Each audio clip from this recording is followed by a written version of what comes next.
Welcome back to another episode of the More Than a Number podcast, where we reject diet culture and simplify the science of sustainable weight loss. I'm Sam, I'm your host. Now, I'm going to warn you right up front. Today's episode is going to get a little more sciencey than we normally do around here, but there's a reason for that. I don't just, want to give you another list of things you're supposed to do. Eat slower, chew your food, don't eat distracted, pay attention. Okay, but why? Like, I'm a person, I need to know the why behind things, so I want to give that to you. And I think when we understand what's actually happening inside of our bodies and we understand the why behind those recommendations that were given, it becomes a lot easier to make the choices that actually make sense in our real lives. Make sense? Yes. So today I'm going to give you a little bit of a deeper dive into the science of digestion, your nervous system, hunger and fullness signaling, and even some different phases of the digestive process. But don't worry, I'm still me. My job is to dig through the science, make sure we're working with accurate, evidence-based information, and then package it up in the simplest possible terms so that you can actually use it. Because you don't need a degree in physiology or nutrition for that matter to, better take care of your body. You just need to understand your body a little bit better, right? So let's get into it. Have you ever eaten a meal and afterward felt absolutely miserable? Like, no matter what it was, whether it was bad or good.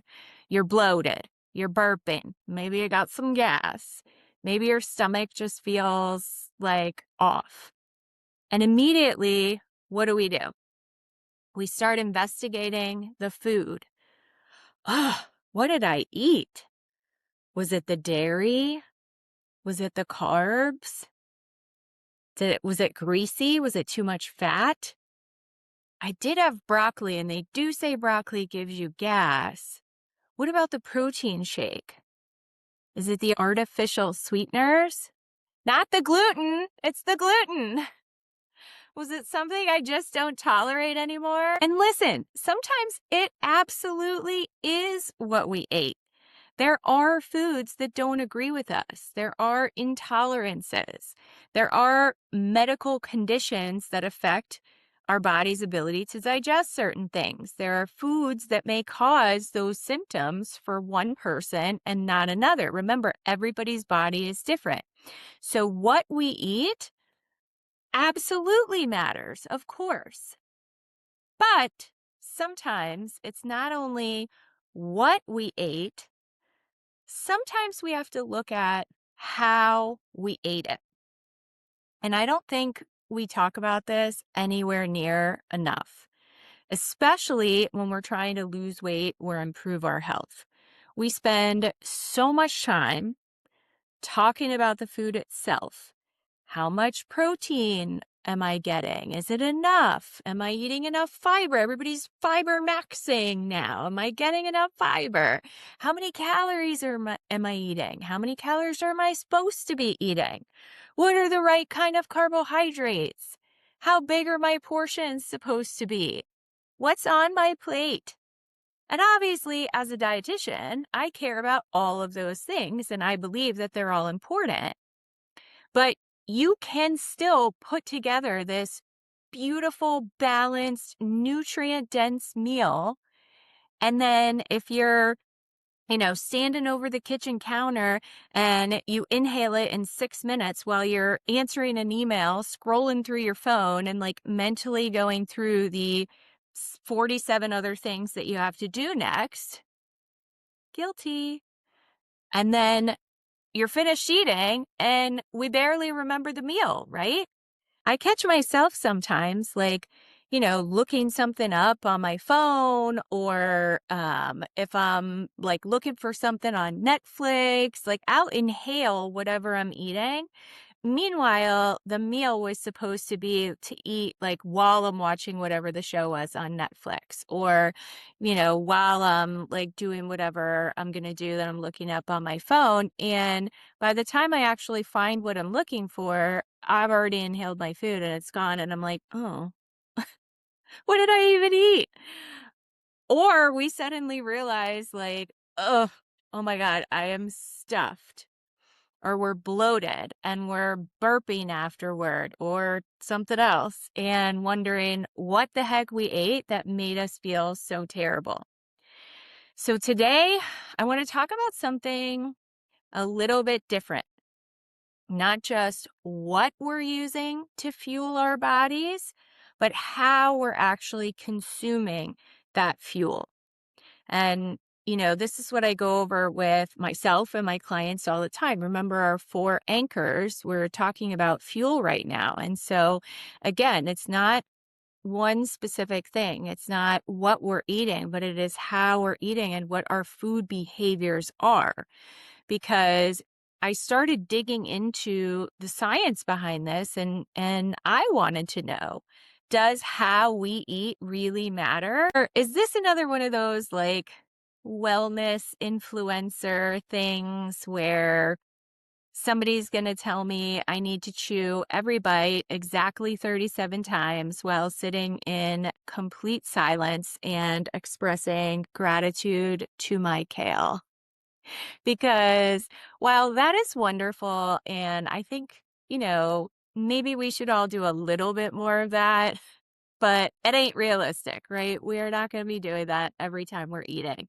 And I'm certainly not asking my clients or you to do that.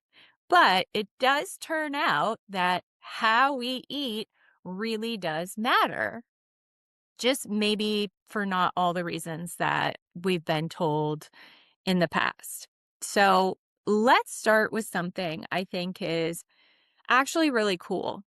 Most of us probably think that digestion starts when the food reaches our stomach. And I remember kind of geeking out about this so much when I went back to school to become a dietitian and learning all of this, because that's exactly what I thought. When we eat, like the food we chew, swallow, goes down and into the stomach. And then, like, once it hits the stomach is when the body starts actually digesting that food. Turns out our bodies were already like getting ready for that food before we swallowed it. So there's something called, and I'm probably going to butcher the pronunciation of this, but cephalic phase of digestion.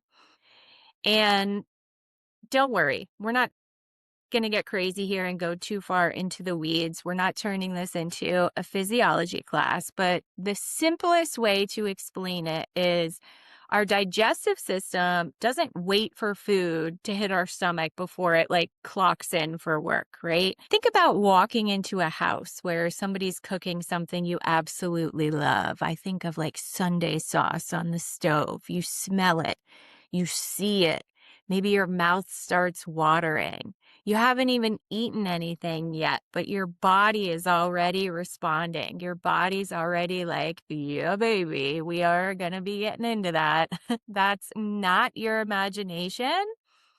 Seeing food, smelling food, thinking about food, tasting those first bites, all of that sensory information communicates with our brain and our nervous system and can initiate these physiological responses that help prepare our body for the nutrients that are going to be coming in. So salivation is the obvious one, but researchers have also studied the anticipatory responses involving the stomach, the pancreas, and all of our hormones. You may have heard of the vagus nerve. That's one of the major communication pathways between the brain and our digestive system, is involved in like coordinating some of these responses. And there's even something called the cephalic phase insulin response, where some people experience a small early insulin release in response to that sensory exposure to food before a significant amount of glucose from the meal is even, in our bodies or has even like entered the bloodstream. Now, this is exactly where wellness culture, and by the way, I'm not dogging wellness. I mean, I, believe in overall health and wellness. I consider myself like kind of a part of that.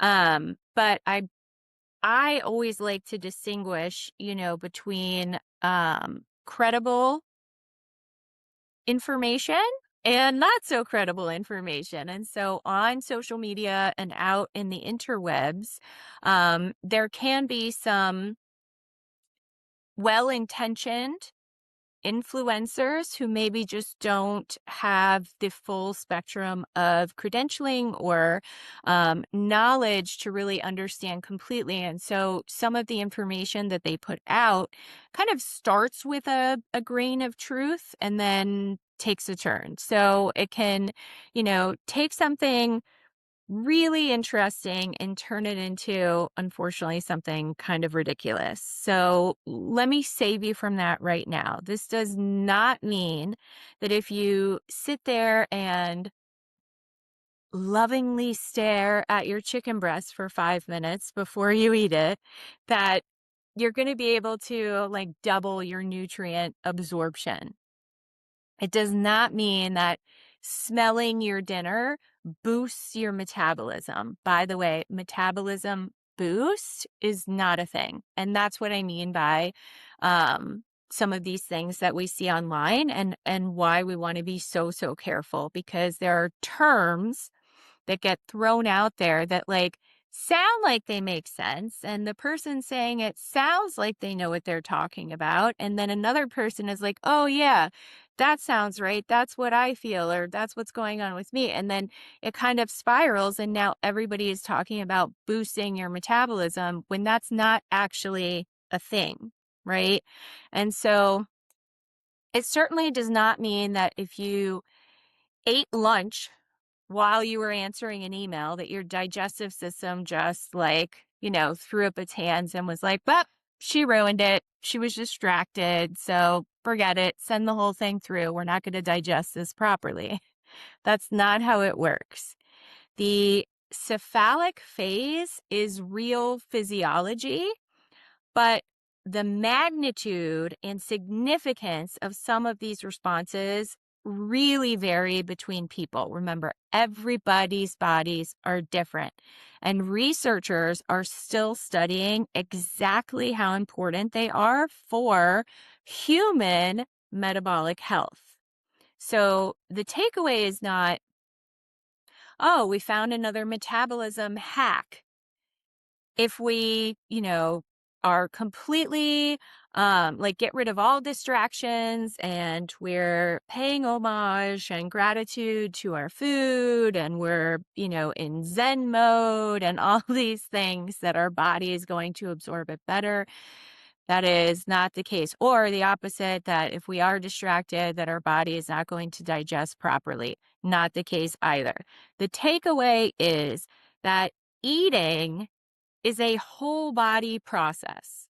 Our brain is involved, our senses are involved, our nervous system is involved, our mouth is involved, our stomach, our intestines are involved. It's an entire digestive process. So maybe the eating process deserves a little more attention than what we are actually giving it, right? And as always, we're always looking for progress, not perfection. So let's talk about chewing. And I know, like, groundbreaking nutrition advice: chew your food. I feel like, what's her name? Miranda on that Devil Wears Prada movie, groundbreaking. It's groundbreaking nutrition advice, right? The dietitian is telling you to chew your food. Duh. Well, stay with me here because it turns out most of us do not chew our food well enough because chewing is not something that we do so that we don't choke. Digestion involves both mechanical and chemical processes. So, our teeth are mechanically breaking the food down into smaller pieces. That increases the surface area available for digestion and the process of digestion further down the line. So, while we're chewing, we're also mixing that food with saliva. And saliva isn't just there to make food easier to swallow, it contains enzymes. For example, amylase begins the digestion of starches in particular right in our mouth. So remember how we said digestion doesn't start when the food hits the belly, it starts before that. So there is an enzyme called amylase in our saliva that starts digesting starches like right in the mouth while we're chewing. There's also lingual lipase, which is associated with the oral phase of digestion, although it is true that most digestion and absorption of the nutrients in our meal happens, further along in the GI tract. Our mouth is not just like the entry point. It does have a job. Our teeth have a job. The saliva has a job. As it continues down the tract, every aspect, every place within the digestive tract has a job. Our stomach, our small intestine, everywhere. We are moving through a coordinated system of piping, right? And does that mean that we need to chew every bite 20 times or 30 times or 40 times? No. There is no magical number of chews that suddenly unlocks perfect digestion. And I know some people are probably going, wait a minute, I was told, especially if you're a bariatric patient, that's a very common recommendation to do is 30 to 35 times before we swallow, we're supposed to chew our food. But even I, from the beginning, I have always said that recommendation is a little ridiculous. Like, how is it even realistic for one human person to sit there at every meal and with every bite counting to 30 to 35 times to chew before we swallow? Like, that's not happening. So please don't sit at dinner tonight going 27, 28, 29. Okay, swallow. We're trying to make everything easier. We're trying to make eating easier, not give you another assignment. Instead, just ask yourself something much more simple. Am I actually chewing my food? And I know that sounds funny for some people, but I challenge you to pay attention the next time that you eat and don't slow down initially just because I told you to do this. Eat the way that you normally eat and pay attention to how many times you chew before you swallow. It's very likely that it's not much, maybe once or twice if you're anything like me. But yeah, ask yourself, am I basically just chewing that once or twice so that I don't choke and drinking something to send it down? Because it's not the same thing. And if you've had bariatric surgery, I especially, want you thinking about this. You are I'm as well, working with an altered anatomy. And depending on the procedure that you had, you also have a significantly smaller gastric reservoir, so smaller stomach. And so we want to take small bites. We want to chew very thoroughly and we want to pace slower, pause in between our bites. Those behaviors can become particularly important for comfort and food tolerance after surgery. So, not even just the digestive process, but just so that we feel comfortable. And, this isn't like a diet culture thing. This isn't some kind of weird food rule designed to make you eat less. It's about working with the anatomy that you have now and making it work for you and not constantly butting up against it. So now let's layer on another piece: stress. How many meals do we eat while we're doing this? Okay, I got to get to my next appointment. Hurry, hurry, hurry. I'm late. I'm answering an email. Eating between meetings. I have 3.5 minutes until I got to get on my next Zoom call. Standing at the counter, or you're feeding everybody else. And by the time everybody else gets their food, they're done eating by the time you go to start, and you don't even have time to eat. Maybe we're actively arguing with somebody. Maybe we don't even realize that we're stressed because being slightly stressed has become our baseline, is like our normal. So it doesn't even like phase us anymore. You may have heard the term rest and digest, and that's referring to the parasympathetic branch of our nervous system. Our nervous system helps to regulate things that we don't consciously control all day long, including our heart rate and many aspects of GI function. So, parasympathetic and vagal activity generally support the digestive process. Stress responses can influence things like GI motility, which is, how quickly or slowly things travel throughout your digestive system, secretion and sensation through, that whole like incredibly complicated communication network between the brain and the gut. But I want to be really careful with this one too, because again, sometimes social media just reduces this to, if you're stressed, then you're not digesting your food. And if you're in relaxed mode, then okay, you can digest your food. I am all about making things as simple as possible, right? That's my whole thing, but that's way too simplistic.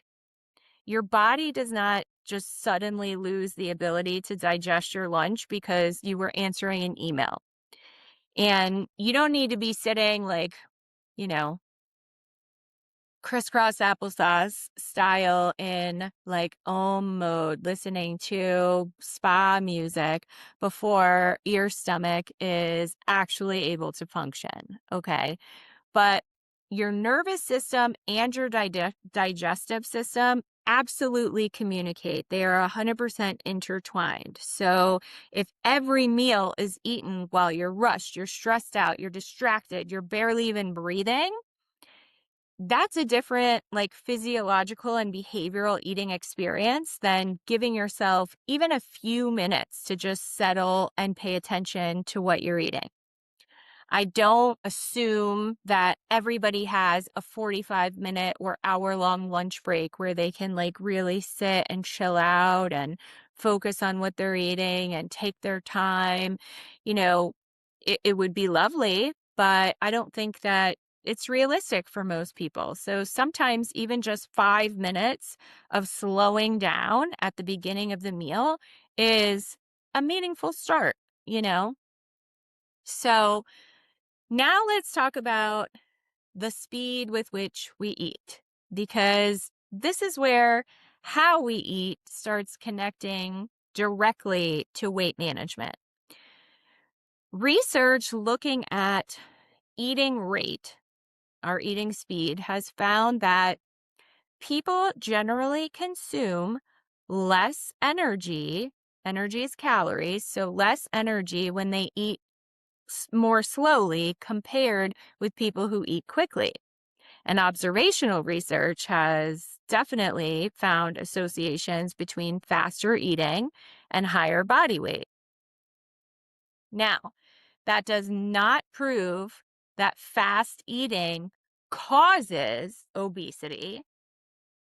Weight is way more complicated than that. And if you've listened to any of my podcast episodes, you know that our weight management, all of that falls under a very big umbrella of many, many, many different psychosocial, environmental, many different factors. Okay. But this can be one small factor that is involved. There's enough evidence to show that eating speed is worth paying attention to and working on. And part of the reason may just be incredibly practical because when we eat, our body is continuously collecting information. What's happening in our mouth? What's happening in our stomach, our esophagus, the nutrients entering the GI tract, gastric distension, gut hormones.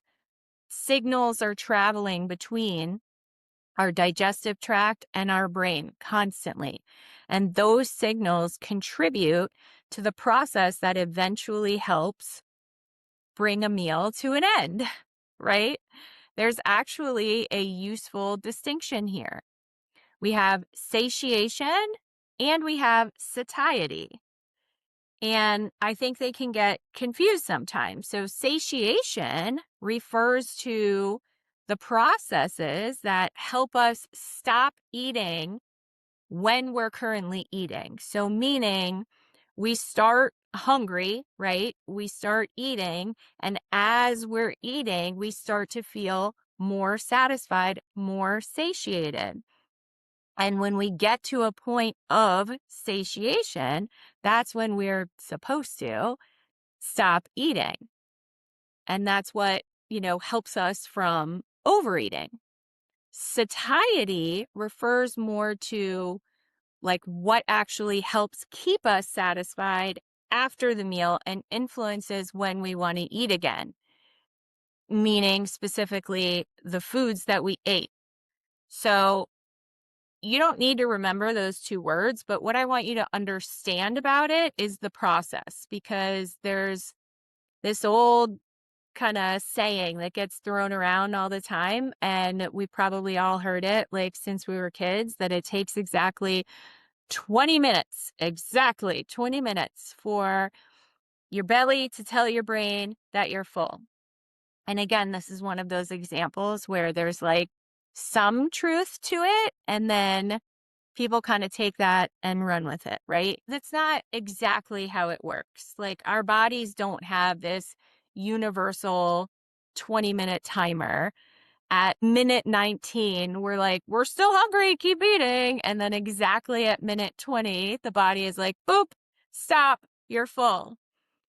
The communication, the signals are accumulating all throughout the eating process. And our ability to notice those signals matters. So think about it this way, like our body isn't like a gas tank where the nozzle just clicks off the second you've had enough. When you're pumping gas into your car and it's full, it just stops, right? That doesn't happen with our body. If you inhale a meal in 5 or 6 minutes, by the way, inhaler, you can consume a significant amount of food before you've even kind of given yourself much opportunity to notice that transition from I'm hungry or hangry going into the meal to that feeling of satiation. And it's kind of like a gradual, I'm starving or I'm hangry to, okay, I'm less hungry to, okay, this tastes good.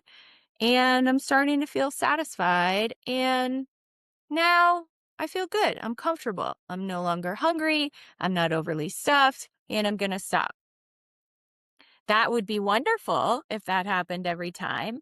But a lot of times we just kind of blow right through all of those stages and go from hangry to like, oh my God, why did I just eat that much? Right? I mean, we've all done it. So the goal isn't to eat like painfully slowly. It's just to give yourself enough space to actually hear what your body is telling you. Okay, now let's talk about something that I don't think gets nearly enough attention, but is important. Aerophagia. Again, probably butchering the pronunciation of that, but that's how I say it. That's what we're rolling with. Aerophagia is basically just swallowing air. So we all swallow some air. That is completely normal. But certain behaviors can increase the amount of air that we swallow. Eating very quickly, drinking very quickly, like gulping beverages. If you're a yapper like me and you're constantly yapping and talking a lot while you're actively chewing and swallowing, chewing gum can do it, sucking on like hard candies, carbonated beverages can also do it, on top of the fact that they're introducing additional gas into the GI tract as well. I want to mention straws because you may or may not have heard that drinking through a straw is a problem because you'll swallow air. Straws get blamed for this all the time. Again, is there truth to that? Absolutely. So could drinking behavior through a straw contribute to swallowing some air and maybe some discomfort for some people? Absolutely. But I'm not going to say that it's a blanket straw equals you're going to have aerophagia as like a settled scientific fact, because the evidence isn't nearly as strong as what a lot of internet lists or influencers would have you believe. What's more useful is noticing your own drinking behavior. Are you sipping? Are you gulping or chugging? Do you take air in along with the liquid? Because here's the thing about that swallowed air, it has to go somewhere. And a lot of swallowed air comes back up as belching. And then, some gas can move further into the GI tract and contribute to bloating, distension, when your belly feels hard and distended, just kind of sticking out, and cause a lot of discomfort. So imagine this. Let's paint the scene. You haven't eaten in 6 hours. You are hangry. You sit down, you inhale your food, you're yapping throughout the meal to whoever you're talking to, you're gulping down a Diet Coke or whatever carbonated drink, and you eat past the being comfortable. You well overeat. And then, 20 to 30 minutes later, you start burping. You can feel your stomach start extending, and now you're distended, you're uncomfortable, maybe you're super gassy. And immediately we're like, what did I eat? Hold on. The food definitely deserves an investigation, but we have some other suspects in the room. So let's put on our detective hat, because it's not an automatic blaming of the food. And if you've had bariatric surgery, I definitely want you listening to this part, because how we eat becomes even more important after surgery and for the long term. Depending on what procedure you had, like I said before, you're working with a much smaller gastric reservoir and an altered anatomy, right? That means that small bites, chewing, pacing out our eating and drinking behaviors become incredibly important for our body's own like comfort and tolerance. This is why bariatric programs teach those things. We teach those food behaviors of taking small bites, chewing thoroughly, eat slowly. I always say, put the fork down in between your bites. We avoid carbonation, and we typically separate food and fluid. So, without going into like all the bariatric specifics, here and going down that rabbit hole, we don't drink and eat at the same time. And that's for a reason. We didn't just make it up. They're not arbitrary rules that, I don't know, whoever created bariatric surgery was like, let's make them do this, because we don't already have enough rules, right? They're designed to help you work with your new anatomy. And when you're working with much less room, behaviors that contribute to pressure or discomfort or poor tolerance can become a whole lot more noticeable. And this is something I see people forget the further out that they get from surgery. In the beginning, you're super connected to your program. You're, going to meetings, you're doing all the things, you're taking tiny bites, you're chewing the ever loving crap out of everything before you swallow, you're going slow, you're following all the instructions. And then life happens. A year passes, 5 years pass, 10 years pass, and suddenly we're back, standing over the kitchen counter, inhaling or answering an email and wondering why all of a sudden that chicken is not sitting well anymore. Sometimes we just need to go back to basics. Remember, always going back to our anchors, not because we failed, not because, X amount of years later, the surgery stopped working.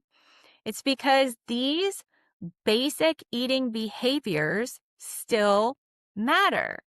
And by the way, I use so many of those bariatric food behaviors that, we learned throughout the bariatric process with so many of my non-bariatric clients who do struggle with overeating because they're very fast eaters. So a lot of those things are incredibly helpful. So if you haven't had bariatric surgery and you're listening to this going like, why should she keep talking about surgery?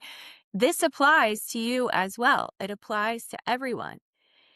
And, because we have some GI discomfort, we're automatically ready to blame the food, right? Why doesn't that chicken sit well with me anymore? You feel terrible after you had, just some plain chicken and vegetables. You're bloated. Maybe there's pressure. You're burping. You can feel your belly distending and immediately decide, like, dang, I guess I'm just not a chicken person anymore. I can't really eat the chicken. I mean, maybe that's possible, but let's put that detective hat back on and interview all the witnesses first. What happened before dinner? What took place leading up to that dinner? Maybe you did go 6 hours without eating. So you came into that meal like absolutely hangry. You ate really fast. Your bites were huge. You barely chewed. You were yapping through dinner. You had your Diet Coke and you ate until you were overly stuffed. And now we're putting the chicken on trial and blaming the poor chicken, right? Maybe, just maybe, the chicken is innocent. This is where I want you to become curious instead of like immediately restrictive, because that can happen when we're in these kind of disordered eating stages. We can automatically blame things and then just completely take them out of our diets. And that's not sustainable either, if you really love something and then you're taking it out of your diet, that's going to cause a whole lot of other, psychological other issues. So before we just take something out completely, we want to, yes, ask ourselves, what did I eat? Absolutely. Let's note what we ate, but also, how hungry was I when I started? When's the last time that I ate? What did I eat? How quickly did I eat? How big were my bites? Did I actually chew thoroughly? What did I drink? Was I drinking while I was eating? Was I gulping? Was I distracted? Was I stressed or rushing? Did I stop when I was comfortably satisfied? Or did I not even know when that took place because I just blew right past it and went from hangry to, oh my God, I got to unbutton my pants. I'm so stuffed. And then another thing that you want to really ask yourself is, does that food bother you every single time? If you have tolerated that same chicken and vegetables perfectly fine on other days when you paid more attention and you ate slower, that's information that you want to take in and collect that data. It's less likely that it's the food if you tolerate that food in other ways or at other times, right? We don't want to immediately add another food to the list of things that we're like not allowed to eat if it's not necessary. Okay, because then, like I said, that just opens up a whole other world of issues.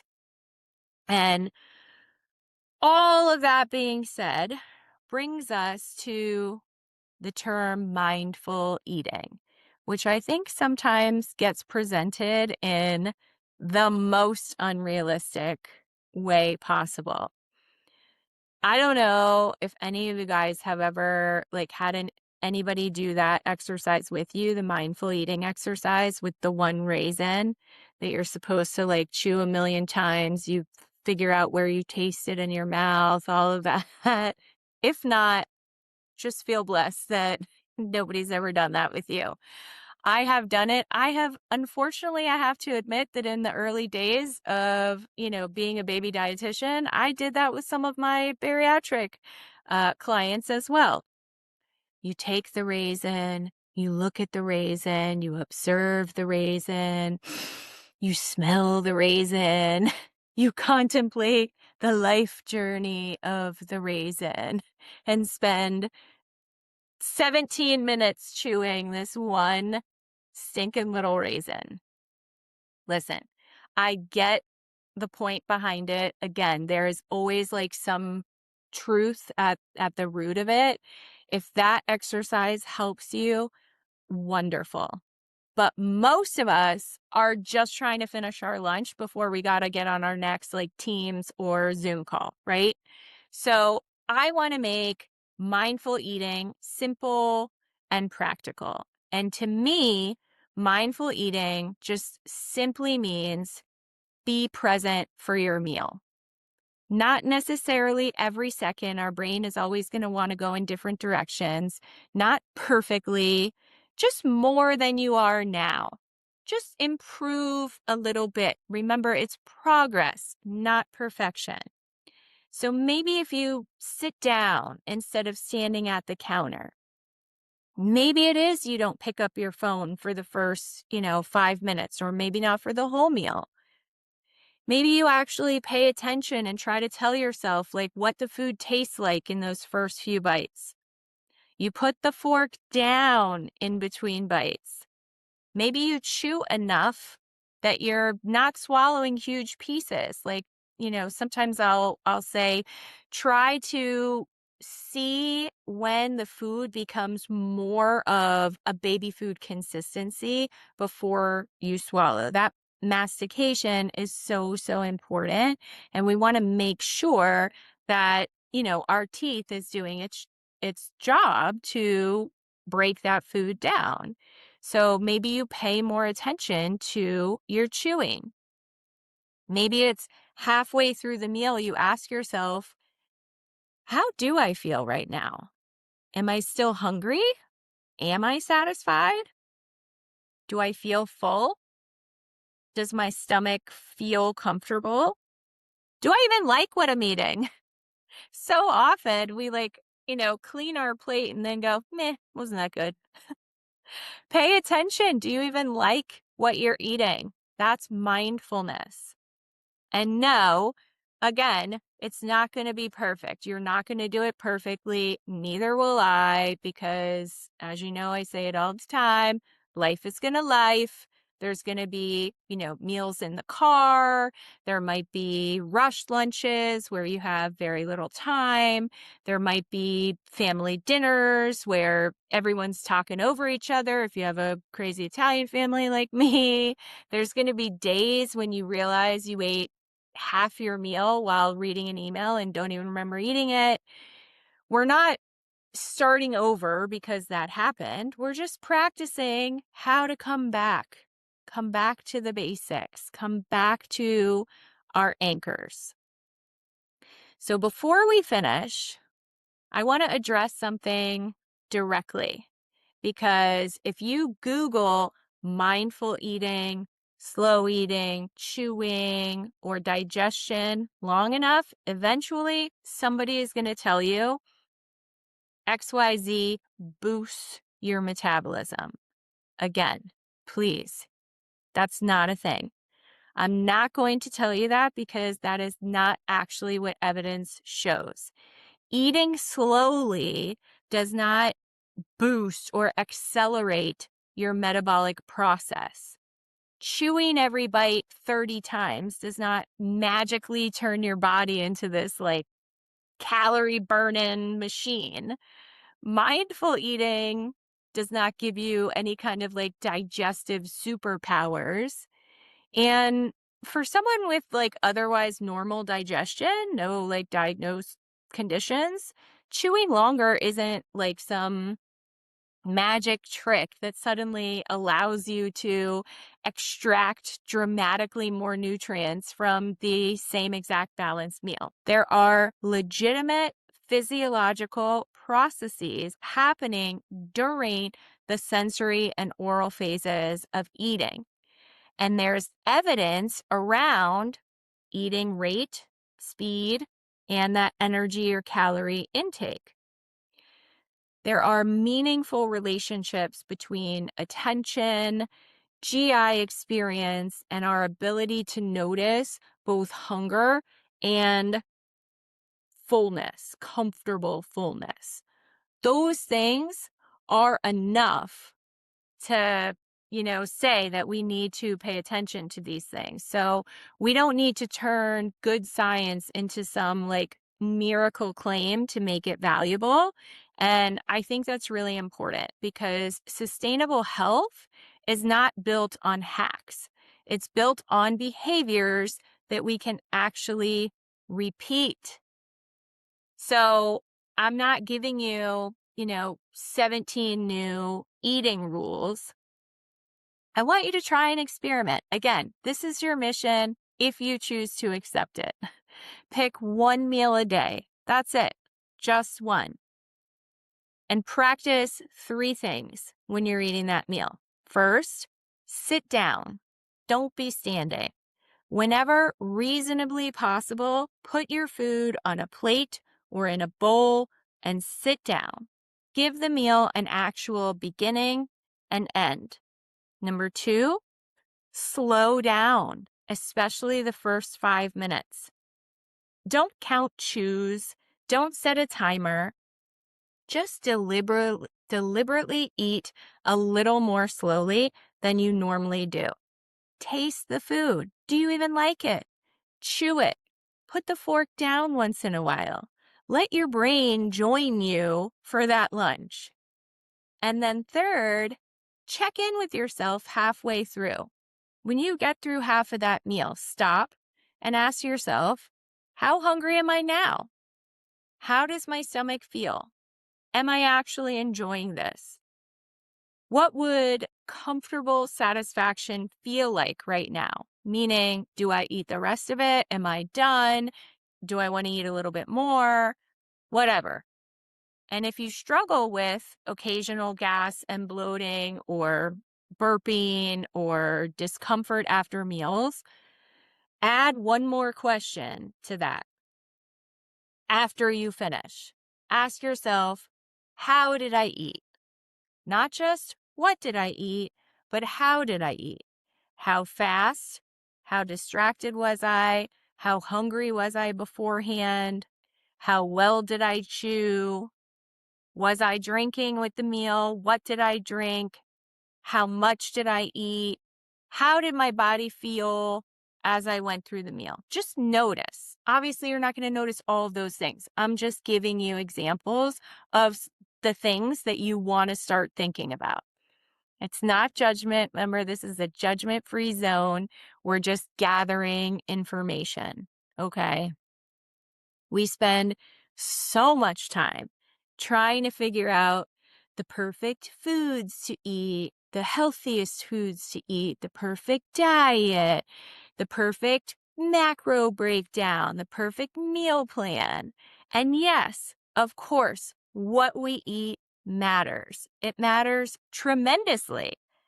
Food provides the macronutrients, the protein, the carbohydrates, the fats, the vitamins and minerals, the fiber, and all of the energy that our bodies need, right?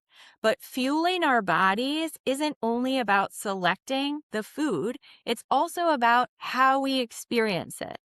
So this week, I don't want you to overhaul your diet. I don't want you to, download another meal plan. I don't want you to cut out a whole food group or a specific food just because you felt bloated once after you ate it. I want you to get curious. Notice things. How quickly am I eating? Do I chew my food? Am I tasting it? Am I distracted? Am I noticing when my hunger begins to change and goes into satisfaction? Am I stopping when I feel comfortable, or do I feel really uncomfortably full when I finish eating? And then when something doesn't feel great afterwards, before you automatically ask or blame the food, before you say, what did I eat? Maybe also ask, how did I eat? Because sometimes it's not always what, it's how we ate the food. Okay. And paying attention to that is just one more way we learn how to fuel our bodies well. Not perfectly, it's never going to be perfect, but intentionally. And really, that's what this whole thing is about.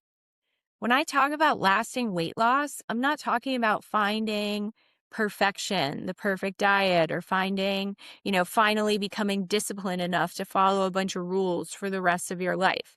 I'm talking about learning how to take care of yourself in a way that you can actually keep doing it. That's why I come back again and again to what I call, those 4 core anchors of lifelong health. I started in the beginning of this episode telling you it was going to be about the fuel, right? We have fuel, we have move, we have rest, and we have calm. Those are the things that we keep coming back to. And then we use the anchor method to help us actually live them out, starting with awareness. The last episode, we talked a lot about awareness. What is happening right now? Where am I starting from? What am I doing? What is my body telling me? What is working and what is not working? And then today's episode is, a great example of awareness, of course. We are talking about fuel, but before we immediately change the food itself, we bring in the awareness of, how am I eating? What am I noticing? What happens when I slow down? What happens when I actually listen to my body? And then we make one small adjustment. We practice it over and over and over again. And life is going to life, and we're going to forget. And then we have the rushed meal. We eat in front of the computer. We inhale lunch because we have 12 minutes before the next Zoom call starts. And then we come back. That's the part that I think we've gotten so wrong in the world of weight loss. We think that success comes from just finally finding a plan that we can follow perfectly. And when we deviate from that perfection, we failed. I don't believe that. Life is never perfect. We aren't ever going to be perfect. I hate to break it to some of you that may think that you are, but you're not perfect. We are all flawed humans. And the journey of growth in any aspect of life is full of taking a few steps forward, a few back, a few steps forward, a few back. How we respond to those back steps is what really matters. And I believe lasting weight loss comes from building a life that actually supports our health and learning how to return to those core anchors, those things that support us when real life inevitably pulls us away. That's how I live this. That's how I coach it. That's what I teach in my 30 Days to Thrive program. And that's what I want for you. Simple, realistic, and sustainable. Not another diet you have to start over on. A healthier life you know how to keep coming back to. And with that, remember, we don't start over. We just come back to our anchors. Guys, I love you. God loves you. I'll see you back here next week.